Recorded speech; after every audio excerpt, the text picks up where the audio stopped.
Okay, this is the discussion segment of the program, New Dawn, on the People's Daily OGTV 25 UHF. This morning we are looking at Britain's offer of asylum to IPOB and MASSOB members who claim persecution by federal government.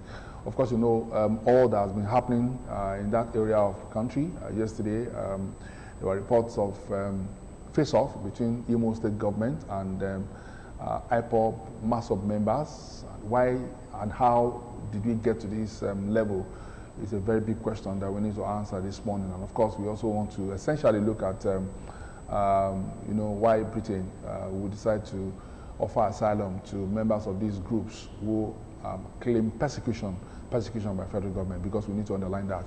Joining us this morning is a seasoned journalist, Mr. Adele Ayodo. One of our guests is already on set. Good morning, Mr. Ayodo. Good morning, Nigeria. Good morning, Logo. Good to see you. Thank you so much, Mr. Ayodo. Thank you. What comes to your mind, immediately? Because this is a developing story, actually. It's not something that we're just getting to know. But IPOB, MASSOB, they've been around for quite some time. Now, international countries are coming into the affair. Britain is offering asylum to members of these groups who claim persecution by federal government. They are not actually saying that, I think what they're saying is that if for those that are prosecuted by the federal government, they don't have a hand in that. But those that are being persecuted, in quote now, by federal government, what do you make of this? First, I think it's important for me to see if I understand what asylum means, or refugee. Really, because many of these things, I like to bring them to the reality, to practicals. We assess, we draw policies. Many of such policies in this country are drawn up on emotion and sentiments. That's why we don't get the results desired. Asylum, vis-a-vis refugee is the noun, asylum is the adjective. It's when your life is in danger.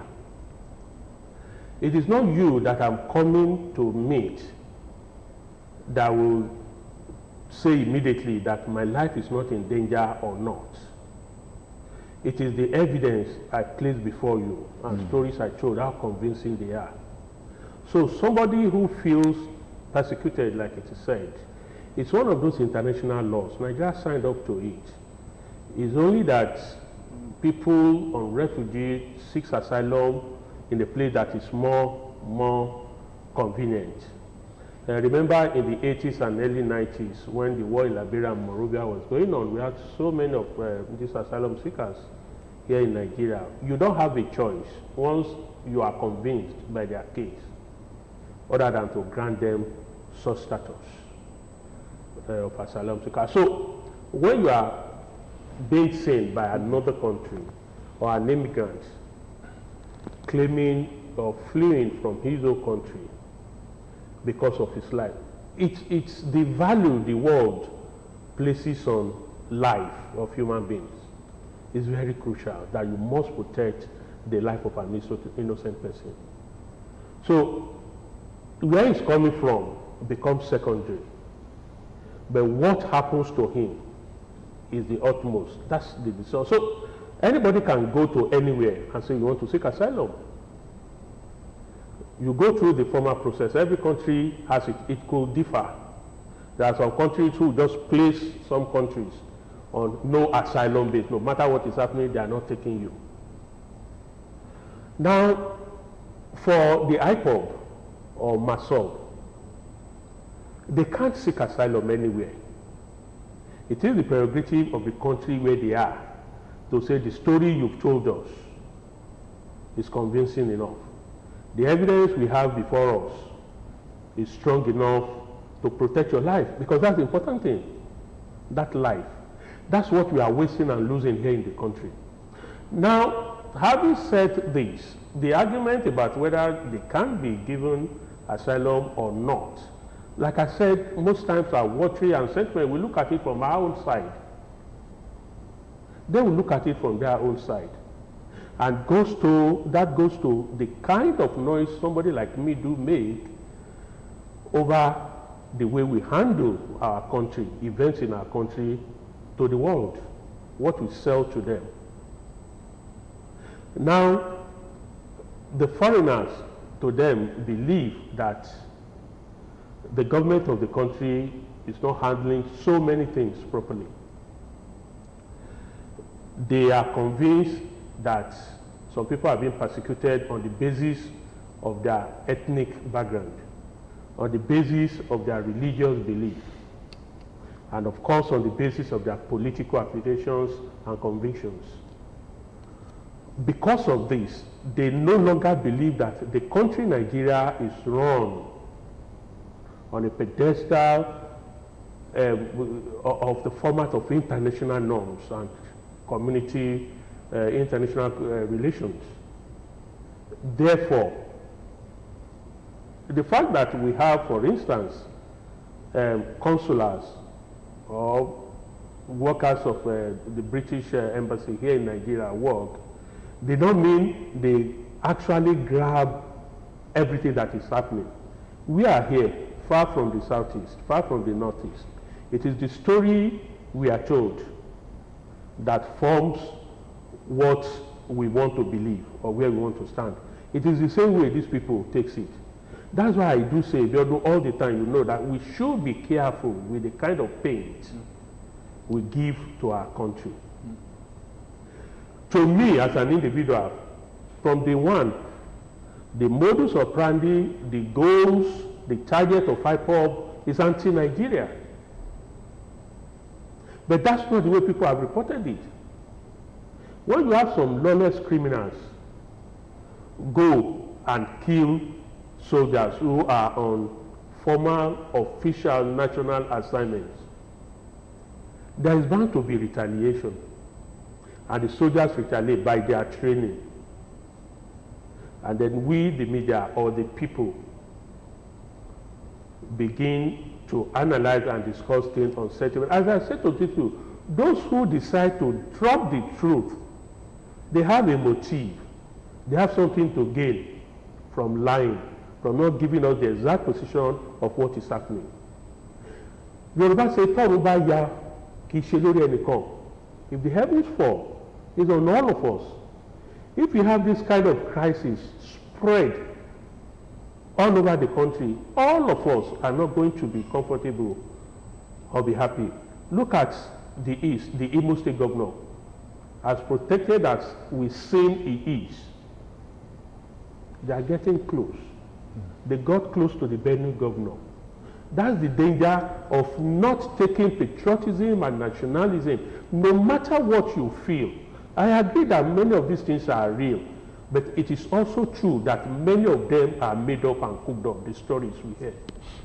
Okay, well, many of them are cooked up, the stories that we hear. We'll come back to continue this discussion.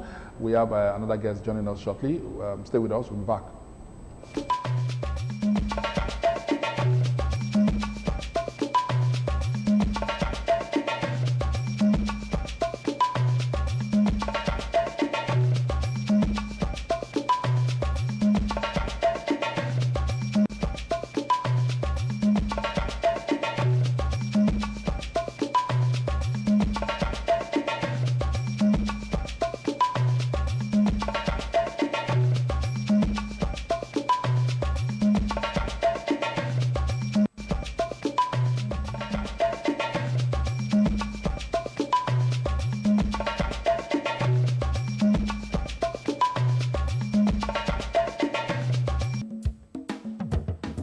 Nigerians, our fearless officers and men of the Nigerian military are winning the war against Boko Haram. Today, all occupied territories have been recovered and Boko Haram has been degraded. Our affected brothers and sisters are getting their lives back. However, they are now after you and me. In our mosques, churches, schools, motor parks, markets, entertainment centers, and public gatherings. Be vigilant. Be security conscious. Report suspicious persons, objects, and movements to the police and other security agencies. The security of our nation is a duty for you and me. Nigeria unite against terrorism. This message is brought to you by the Federal Ministry of Information and Culture.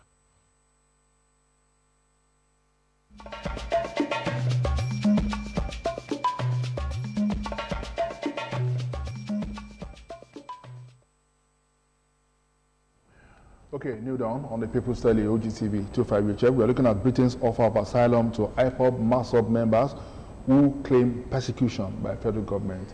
We have in the studio a citizen journalist, Mr. Lila Udo, and he has actually said that most of the stories that are pushed out and that the international community sees are not, true. I don't know if our next guest will agree with him. We also have in the studio this morning legal practitioner Kayode Agishola. Barrister Kayode Agishola, good morning. Good morning. Welcome. Mr. Biodun. Do you agree with how you do?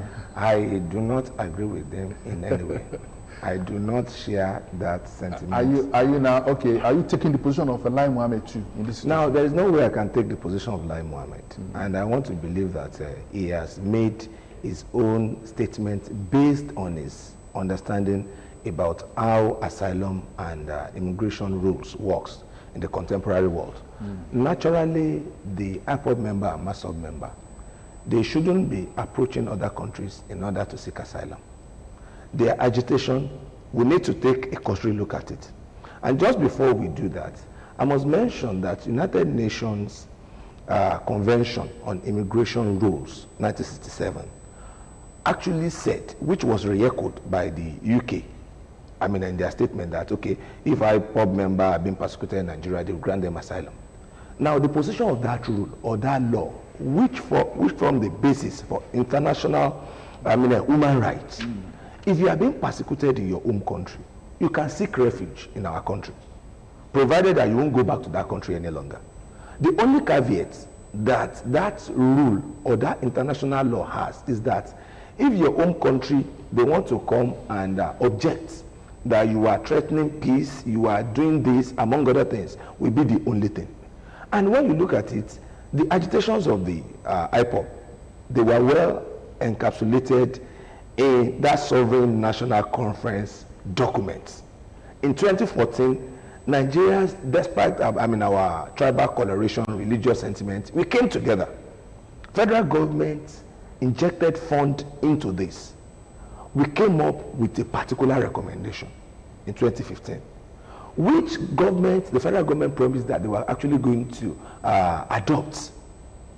That thing is gathering dust till today. Naturally, there shouldn't be agitation. But if you ask me, Southeast, they are part and parcel of this country, for crying out loud. There is no how they want to contest, for a president in this country, and you won't see other part of the country saying, oh, yes, you have the right, but we are not tilting to us. And this is dated back to 1967, which brought about, the Civil War. In a way, we were able to manage it. But the agitation, as I speak to you, the proscription by the federal government of IPOB is still a matter that is pending in court. They are challenging it. Now, you have several agitations here and there. The manner in which the government, the federal government, is actually handling some of these agitations, they are not things that I think is quite commendable. So they're not actually a question of perception now. And I look at a story that broke out yesterday. There was a report that Imo Assembly was raised down. Almost immediately, that story was debunked. That was you don't think that I must mention, a few days ago, maybe 3 or 4 days ago, Konso, I think the leader of IPOB, that is the vice president designate, was killed alongside with some people in his own state, which the government of Imo peradventure felt that would be a reprisal attack on the House of Assembly. Now, IPOB came out to tell the world that, oh, we have no knowledge about what has happened. Yes, we are still recuperating, over the death of our commander, but we do not know anything about it. But where there are agitations, I believe that government should rise up and rise up tall in handling some of these issues. Now, will you say IPOB have, their grievances, they have channeled their grievances through the right way? Because during the HENSAS, we heard the audio notes, the voice notes that went viral of the leader of IPOB, Nnamdi Kanu, how he was giving instructions and telling his boys to raise down infrastructure, kill as many people, policemen as possible, and the rest of them. Don't you think all of these are basics? And then we could remember that the federal government also at some point reported IPOB to, I think, the UN. I think it was in Nnamdi Kanu that the federal government reported to UN that it was actually trying to disintegrate the country. Don't you think, to some extent, the government is justified? Now, to some extent, I will agree that anybody that is tracing a flag other than flag of Nigeria, that there's no definition other than something that is traceable in a way. But if there is an agitation, I'll give an instance. You have a young boy at home who is saying, Dad or Mom, this thing that you are doing, I do not believe in it.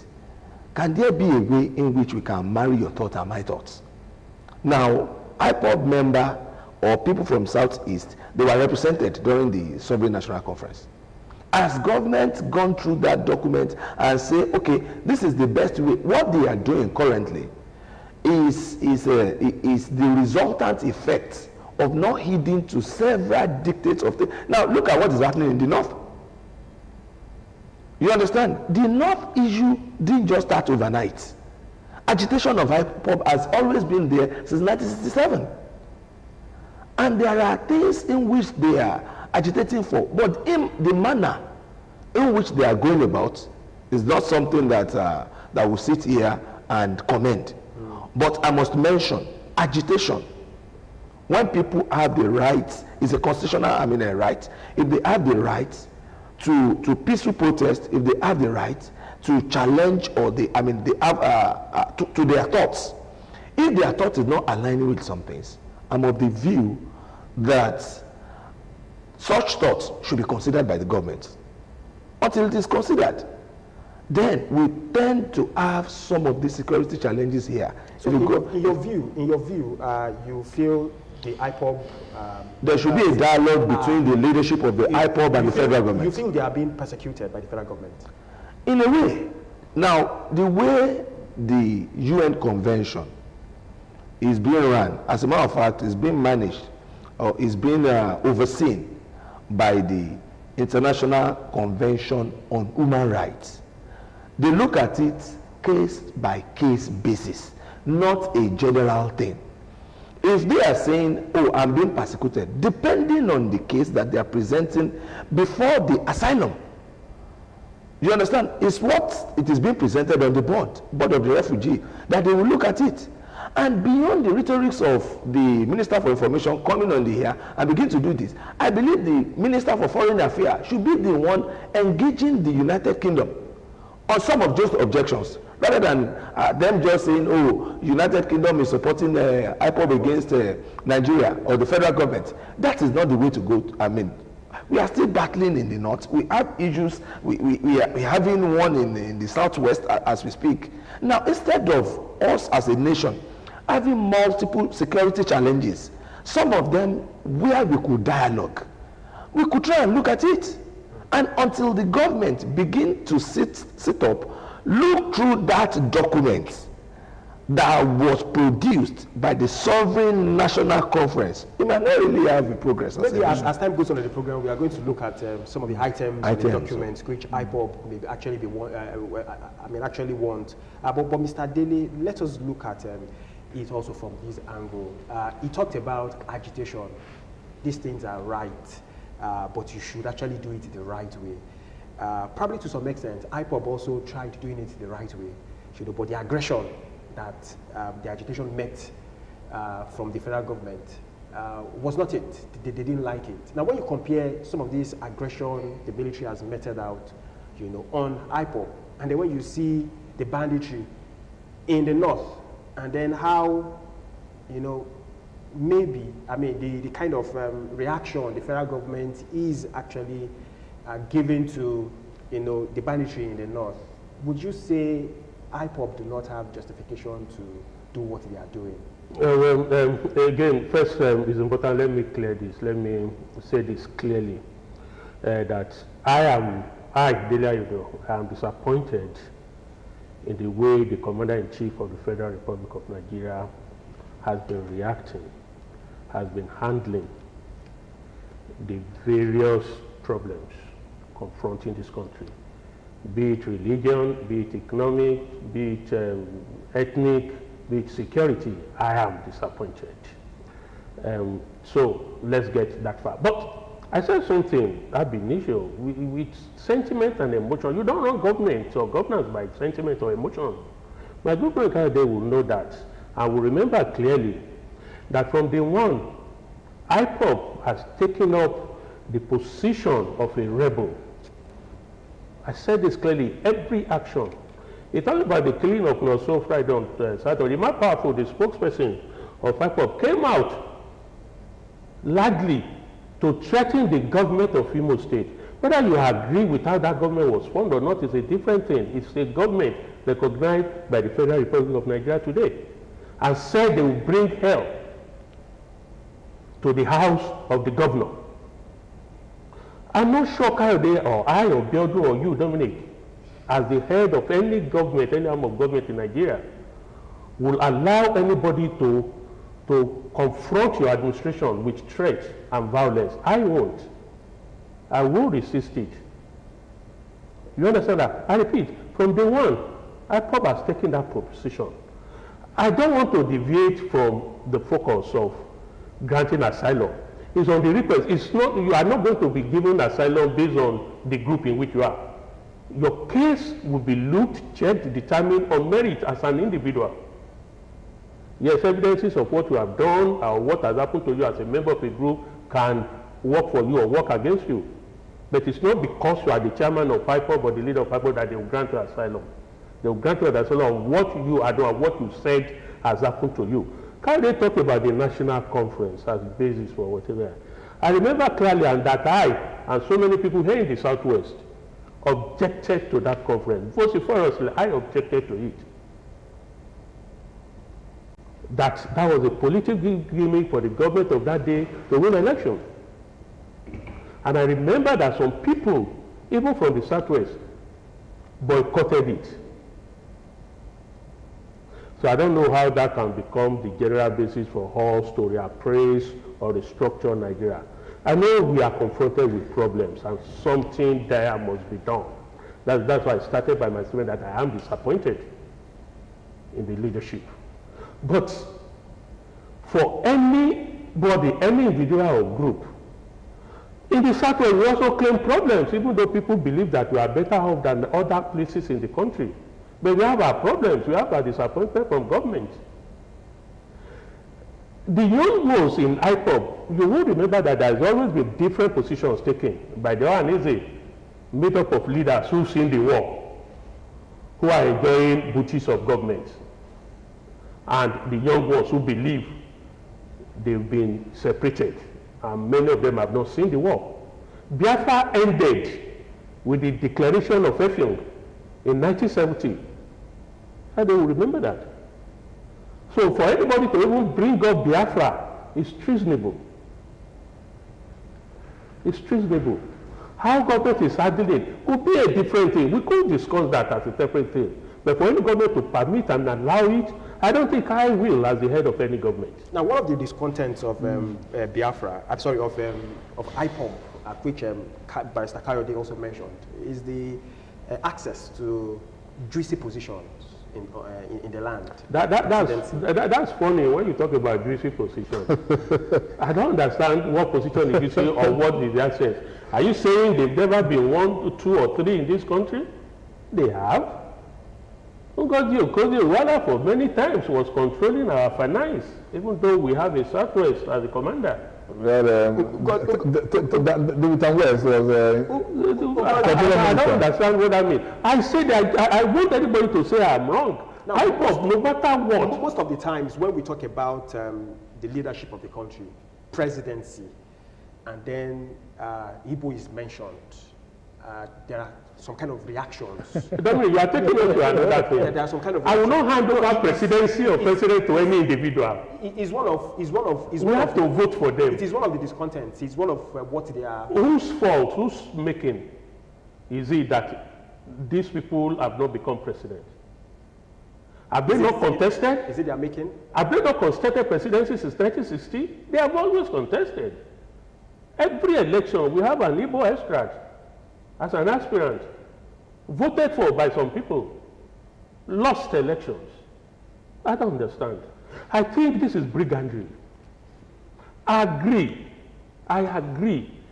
that, well, the situation is not being well managed.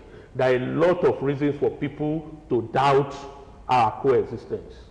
I agree with that. But like the Yoruba says, or the English will also say, two wrongs will not make it right. I think going back to the point of how the federal government has been handling the case, perhaps we should also look at how federal government has been handling all cases. Some people have also believed that IPOB MASSOB members are claiming persecution because they feel that Boko Haram and other insurgents in the north are not being persecuted. Now maybe I should just comment. I think I want to agree with Mr. Ayodo, who has started that conversation on a very good note, that is disappointed in the manner and way in which the leadership of the country is being run, particularly the security challenges. Any other thing said thereafter might be relevant. Now, the thing is this. We have in this country, when Boko Haram sprung up, they sprung up, they host their flag, and they began to say, these are our tenets. These are what we believe, and we are going to fight it with our lives. Till today, federal government is negotiating with Boko Haram. That is the reality of it. Our soldiers are being killed on a daily basis. And when you look at what in fact, as a matter of fact, political actors, they have begun to feed fact on the security challenges in the north. Now, are we going to wait till we have that in the south? That's the question. It is good when we mention things on paper. It is good when we mention things, in the ideal way. Currently, security issue is one of the major challenges we have. And dialoguing with these people, engaging with these people across board won't be a bad idea. I've never said it is something that is good when you see people saying their agitation is that there should be a new republic within a republic. That's not what I'm saying. If there are agitations, the government must go to the root cause of that agitation. They tackle it, but eventually they engage the Ohanese. Talk to your people. Then let's see what's going to come out of that, rather than just saying, okay, you have done this. This is what we meted out on them. Boko Haram started in a way that is controllable. Now it has gone viral. And when you look at the way the country, the economy, everything about this country, an average Nigerian youth will want to seek asylum anywhere in any of the Western world. And these are what I do, even from Nigeria, for many of our youth in Canada, in the US, United Kingdom, every week. Now the youth are running away. Why are they running away? It's good to, on the part of the government, the leadership, to prove right. This is what is right. Are you being fair to your people? There are things that are, if properly managed, that naturally will create such agitations. But again, it appears Britain is not taking side on this, because they've also said that they are not going to support, if members of IPOB and MASSOB are being prosecuted, that's not their business. I think what their business is persecution. Yes, they have made that clear times without number. I think the Minister for Information only wants to use subject of blackmail.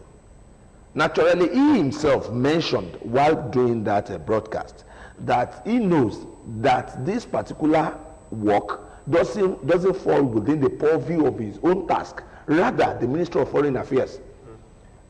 Now, if you want to mention, if they are being persecuted here, I'll give an example. You are a member of IPOB. You have never carried any arm. You do not belong to, a part of those people. You can, freedom of association, is constitutionally guaranteed. And without you carrying gun or doing anything, you are arrested. If such a person has his way or could leave this country, get to United Kingdom on his own case, looking at his case on the merits, he'll be granted asylum. Rather than instead of us just feigning ignorance, we keep on compounding our problems. I mean, Mr. Odo is entitled to his own opinion by not believing in that sovereign national conference. Some people might say, oh, we do not believe in it. I doubt if some of them have actually gone through it. If people can use close to a year, federal government funded it, and none of those items on the report is useful to us as a nation. Now, we'll be deceiving ourselves if we say Nigeria, restructuring shouldn't be our next thing. How do I explain to my generation that a nation of these peculiarities, with this abundance of human and natural resources, with less than 300 million population, could not rule itself? Sincerely, if we continue on this path, it won't lead us anywhere. Now, aside restructuring, what are the items on that list do you think would actually change the present narrative? Sincerely speaking, I believe in regional, what has worked for us in the time past, regional system of government. Then you have, look at Canada, for example, they have their provinces. Because there are divergent views and divergent colorations, you can have head of government in each of these geopolitical zones, while security, international affairs, and few other ones can be handed over. Go to Abuja, you have large chunk of them doing nothing, milking this nation dry, doing nothing. Federal Ministry of Agriculture, for example, go and check their budget annually. How many of our farms are actually getting fertilizers from the federal government? So what's the logic against regionalism? Who is afraid of regionalism? Sincerely speaking, why should I must mention, without fear of contradiction, whether we like it or not, we all drop dead one day. The North is afraid of regionalism. That is the truth. Mr. Odo. I am not afraid of regionalism, but I don't believe that regionalism is similar to restructuring, or regionalism will solve our problem. Regionalism and restructuring, they may not really mean the same thing. Because restructuring itself is vast. Exactly, as far as they are different. In actual fact, regionalism will worsen our problem. It will create new problems for us. For instance, let's agree that we have a place called the Western Region in this 2021. Here in Ogun State, I say we want to pretend, I know all of us are Ogun State, go to the ministry, the war between the Egbas and the Jebus, the supremacy. I remember, and I've heard stories of the first set of Ogun people who were practically driven out of Ibadan, the then Western state, when Ogun was created. They were practically thrown out. At that time, they no longer remember that they are Yorubas. My mother just told me a story of Ladoke Akintola when they said they created the Midwest and all those things. And one of the people who married or who thought is already a Yoruba went to Ladoke and said, I don't want to go there, I want to stay in Yoruba land. And Ladoke said, what's your name? I said, I forgot the surname is Akpata, let's say Dele Akpata. And they said, Ladoke said, spell your Akpata. He said, AKP. And I go, Yoruba, Akpata, Yoruba, Nekenu. So you must go. You understand that? We still remember the Ife Modakeke. Exactly. So regionalism, as far as I'm concerned, will create different. But restructuring, I don't think, I agree that anybody who is opposing restructuring in Nigeria is either myopic or deceiving himself, pretending that he's deceiving us.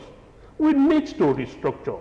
Because this is not, we are said to be a federal republic, but we're not doing it. For instance, what does restructure or restructuring mean to somebody like me? That was why I was against Obaseki when he blew out the 60 million story. I'm not saying the story is not inaccurate, but I believe the story. But what has he and Wike done? Wike in 2021, I don't believe so. Held local government elections, and he won everything, including the casualty. He himself did not even vote. But maybe it was popular. Maybe it's My brother, popular. it is not possible in 2020. At least opposition will have a council. It is not. I don't believe We it. have a council? Yeah, we have a councillor. Sorry. Opposition. The opposition party. Has it will not have a happened councillor. before in Ogun State? That- As when a single political party won the entire... That's what I'm saying. That's restructuring. Allow the existing structure to work properly. Let the local government work as a government. Will restructuring stop the agitations of IPOB, MASSOB? No, that's why I said for any reason, because of what they have presented, they are looking for a breakaway Nigeria. They have said it clearly and forcefully. So their position is clear. It's even different. That's why I talk about it. It's different from the Northeast Boko Haram issue. It's different. Those ones are fundamental, and of course, there are economic problems. The poor people all over the southern Nigeria, I may not be able to say so about the north, the southeast people have taken over the economy. Go to Isalegbe, go to Lagos Island, go to Dubai, go to Kefia in Osogbo. The building, the structures are owned by these people. So it's a different thing. And like I said, there is a clear line between Ohaneze Ndigbo and IPOB or MASSOB. And we all know why that line is there. The Ohaneze, the people in Ohaneze, many of them have seen the war. They heard the direct story of the war. And like Dominic said, some of them have taken juicy apple. That necessarily don't mean that they are opposed to secession. Well, some of we will always do. Of course, we have Yorubas who, I lost love. I don't know if that's what they are Nigerian. I'm an Oduduwa by birth.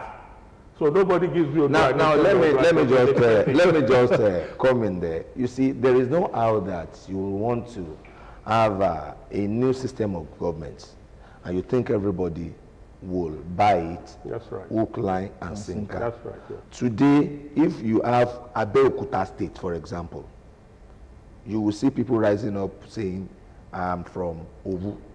I'm from Bagura. Okay. There is no how. But the thing is, if we understand the peculiarities of some agitations and they could be contained, I believe it's something that we should try and look at. Can we quickly look at the issue of prosecution, persecution? You know, there was an analysis on social media yesterday, which is quite sensitive. Somebody said, Pantami, has said all of you that he's leaving a legacy, and that's a legacy of inspiring hate, and this legacy of feeling superior, and in the long run becoming minister in Nigeria. And then we also, they now put that against that. What happened to Pantami?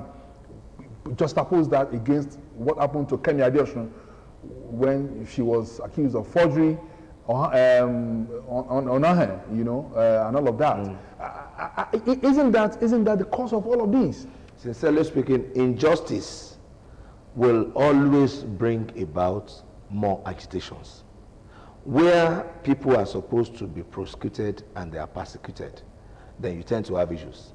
The other time that Nnamdi Kanu was arraigned in court, you will discover that when he was arrested, not that they found any arm in his hand. He was taken to court, and naturally the process should. Now the army now went to his parents' house, invaded the place, shot in the air, did so many things. In a way, will government say they are coming out with clean hands? Won't that amount to persecution? Now, international community are looking at all of this, and if we play to their hands, it will be as good as us going into the second slavery. You understand? Because if we are unable to manage ourselves and we continue having these diversities uncontained, there is no how that we can really forge ahead as a nation. We can't have it perfect, but where we could negotiate, where we could dialogue, I think it's always better than not just leaving it open, that we should do fire for fire. Now, how many of the fire for fire have we been able to? And it will now surprise you, by the time this thing persists, the political class or the political business people will come in and begin to cash out in a way. rather than government of the day engaging, sitting down, how best do we handle this? Now, if Mr. President, for example, summon the 5 governors or the 6 governors in the Southeast, all of you come, let's meet, how best do you think we do this? If they are all of them intimidating or harassing the government or bullying the government, they can declare them wanted. They know that they have issues. Naturally, that is the way to follow course of justice.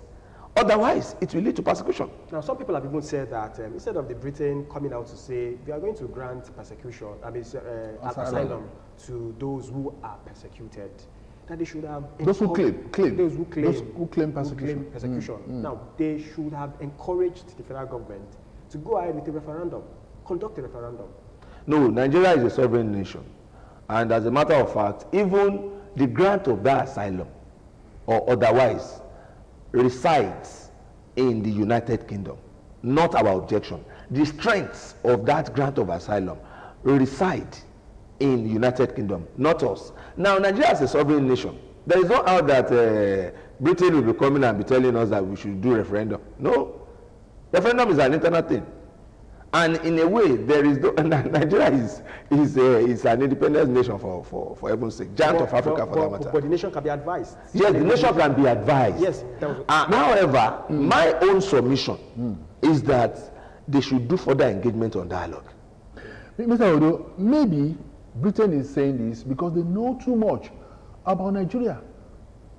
They gave us independence, and in somehow too, they also laid the foundation of what we call Nigeria today. Maybe they know too much. Remember in the course of the program, I said I appeal, I beg all of us about the way we present the picture we give about our country. I agree that Nigeria has never been this bad. I agree. But because this is where these people draw their conclusion from, I also need to add this clearly. Britain, the British government, before independence until today, remains one of the greatest enemies of Nigeria. Honestly, if you've ever lived among them, even in Europe, they don't trust Britain. They'll say the British are like the weather. You know, the European weather changes every second, that you don't trust them. Of course, they just demonstrated that after all effort by pulling out of a very strong communion. Now, read detailed history of Nigeria, pre-independence till today. Britain have always been pretending. They've always been sucking us, Nigeria. Of course, they are not happy about our independence. And a lot of facts, history has shown that. When we have Britain troubled by the IRA, this same British government did all they could to eliminate the military wing of Sinn Féin and its leader, Jerry Adams. Till today, they have prevented and stopped the Scottish, the Northern Irish people, from exiting the United Kingdom. As we speak, if you follow, you know Boris Johnson is under serious fire of corruption over this COVID-19 contract. All this happens in their country, and of course, we are aware that Nigerians took over a particular area in the west of London, juicy area like Dominic will refer to, bought almost the upper stage. What are they doing to help us? They are one of the countries who are happy that Nigeria is in turmoil. They are one of the countries that benefited from it. Even during the Civil War, apart from France, who came out clearly to give support to Biafra, Britain was still pretending. But aren't we ripe enough to take our destiny? I agree, but the thing is, the world is a globe. The activity and participation of the international community also matters a lot. If we have strong countries who screws us, our leaders, they cannot interfere. But there are ways in which they do. Look at what the United States is doing in North America. and Central America, Venezuela, Mexico, Brazil, where they control the politics. You understand? There is a subtle diplomatic way of ensuring that we get it right because they will benefit from us. Britain is benefiting from our division. They can't benefit from our prosperity.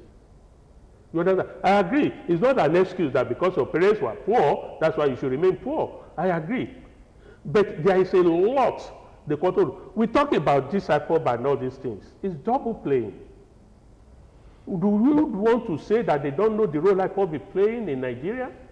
Because of our time, isn't leadership that should change this? Sincerely, I will come back to what I've said earlier. Dilly just mentioned that our woes should be predicated on the disposition of the UK. Are we not independent? If they give back to somebody in 1960 and you are still crying for feeding bottle from your parents in this 21st century, then something is wrong. And if something is wrong, then we have to fix it internationally. Internally. Are we totally independent? We still go to UK for medical trips. Why are we going? We go there. Even in the world of sports. It's because we still appoint coaches let me mention. Are we truly independent? If we are not truly independent, then why are we saying, in a way, United Kingdom is wrong? Today, if you ask all Nigerian youth, that should we be recolonized by either US or UK? The chorus answer will be yes. But isn't you understand? It's so shameful and painful that we have this magnitude of human resources together with natural resources, and we cannot solve our problem in this 21st century. Why will they need to be seeking asylum in some of this Western world? Have you ever seen a British coming to seek asylum in Nigeria? Some of them go elsewhere. Why are they not coming to Nigeria? The question is, because we are the giant of Africa. You are saying this. See, if leadership is wrong, if you get some things wrong and we are unable to fix it, people will keep on, making us the prey in their hands. And that is what we are saying. We just mentioned the issue of restructuring now. How do you answer for such bogus amounts that senators are handing? They are not under any obligation that they have to go and sit. The thing is, look at their take home. Look at the amount of resources that we use for our recurrent expenditure. Look at other security challenges that we're having here and there. Of a truth, we can't use our lives to prove these points. If you want to talk about good education, you can't find, you will find them in some of this Western world. Medical, they will go there. They want to do good investments that is predictable. They will go there and invest. Then what are we enjoying as Nigerians? If we have some of this problem and we are not fixing it, we pretend as if we must run it in an idealistic way. We might not get to where we are going. And that's what I've been saying. If we have leadership problem in Nigeria, it's not rocket science. We have to fix it. On a lighter mood now, if you look at the national team, the Super Eagles, it's populated by players that were actually raised abroad. In Britain, you don't get Nigerian homemade talents anymore. Mr. Ayodo, as we're closing, if we had actually tarried, maybe we'll have gotten it like South Africa did. They tarried, they were under apartheid, and they got independence under Mandela. Mandela became president. If we had tarried, later than 1960, maybe things would have been different. Maybe not. Well, you have said it. Maybe not. I agree totally with kind of everybody. Leadership, perhaps, is the only problem. Perhaps is the only problem of this country. But the point I was trying to make, the law about Britain or foreign communities, that if they have sincerely monitored and ensured that we get it right, this will look at what they are doing with Russia. Look at what they did with Libya. Look at what they did with Iraq. Look at what they are doing in Iran. Ensuring Afghanistan. Because they know that they are potent threat to their existence. But our division is a potent advantage to their own existence. That's what I'm saying. I'm not saying that you come and run. I'm sorry to butt in. If you are the Prime Minister of the United Kingdom today, You are sending World Bank projects to Nigeria. You are funding, they are getting international donations. People are getting grants here and there. It gets into the country. And one idiot who is a political office holder sit down and embezzle it. Will you still keep on supporting such a thing? As, of the truth. As UK stopped supporting it, they still continue because those money they know, as soon as it gets to Nigeria, it's coming back. That's the point I'm making. If the money gets in, is going back. Not in, okay, it's going back now individually. Individually, and some of the elites in the British government and politics benefit from that it. is the reason why they might not be 100% sincere. Now, it is to us. Coincidentally, okay. MASSOB has actually said they are not interested in that offer. Because they see it as a Greek gift from Britain. From Britain. As far as I'm concerned, MASSOB, it is left to them, the rationale behind it, and I must mention, people who say asylum, it's good to do asylum. You can't come back to the country, that home country again, if you are granted asylum there. People that will do it in US, Canada, everywhere, they will need to go to different countries before they come home. You understand? You can no longer go to. And their own agitation, if it is legitimate, they grant them asylum. The meaning is that they can't come back to Nigeria to keep on fighting that agitation. I'm not saying that's what has actually played out, but I feel that that might be the rationale behind it. So you think that Britain is sincere with this offer? As far as I'm concerned, Britain is sincere if they can consider each of their cases on merits, that they are being persecuted. I feel that they are sincere. Agitation, maybe finally, the agitation of IPOB and MASSOB, isn't it high time, the Southeast look beyond all of that? They are doing very well economically, just like you have said. They should look beyond Dominic actually said presidency, some juicy positions, and all, but they are running the economy, whether we like it or not. So they are black Jews, and when you read their stories, that is the way they are structured. If you read much about the Jewish people, and I think it was T.D. Jakes who mentioned it, that is from the extraction of Igbo. You understand? If you look at, there is a particular gene that runs within them. When they get to an environment, naturally they thrive, because there are several things which are part of their makeup. I'll give an instance. You will see them saying things like Indigbo, Anayoego. The meaning simply means Igbos don't beg for money. You are to work. Hardly will you see any Igbo by the roadside seeing them begging. And you see loyalty in them. If they follow a boss, they will always refer, my oga, my boss. When you look at other tribes, they want to start in a day and become the champion. You understand?